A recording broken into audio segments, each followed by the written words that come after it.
रात के 2:17 थे। पूरे घर में सन्नाटा पसरा हुआ था।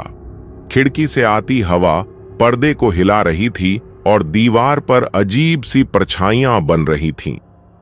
रवि अपने बिस्तर पर करवट बदल ही रहा था कि अचानक फोन की आवाज ने उसकी नींद तोड़ दी। उसने झुंझलाकर फोन उठाया, लेकिन जैसे ही स्क्रीन देखी, उसके शरीर में सिहरन दौड़ गई। स्क्रीन पर लिखा था, मां कॉलिंग। रवि की सांस अटक गई, क्योंकि उसकी मां को मरे हुए ठीक 2 साल हो चुके थे। उसने कई बार आंखें मली, सोचा शायद सपना है, लेकिन फोन अब भी बज रहा था। डरते डरते रवि ने कॉल उठाई। फोन के दूसरी तरफ कुछ सेकंड तक सिर्फ सांसों की आवाज आती रही। फिर एक जानी पहचानी आवाज आई, बेटा। रवि का दिल जोर से धड़कने लगा। वो आवाज बिल्कुल वैसी ही थी जैसी उसकी मां की हुआ करती थी। रवि कांपते हुए बोला, मां, ये कैसे हो सकता है?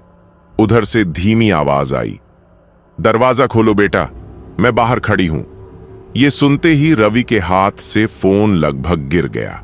उसका घर पहली मंजिल पर था और नीचे कोई नहीं आ सकता था बिना आवाज की। उसने हिम्मत करके कहा, आप तो इस दुनिया में नहीं हो। फोन पर अचानक आवाज बदल गई।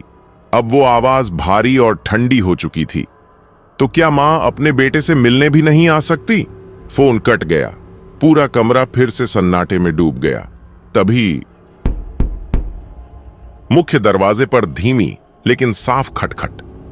रवि का गला सूख गया। उसने धीरे से दरवाजे की तरफ देखा। दरवाजे के नीचे से एक परछाई दिखाई दे रही थी। फोन फिर से ऑन हुआ। इस बार मैसेज था, दरवाजा खोलो बेटा। रवि रोने लगा। उसने चिल्लाकर कहा, आप मेरी मां नहीं हो। अचानक मैसेज आया, अगर नहीं खोला तो मैं खुद अंदर आ जाऊंगी।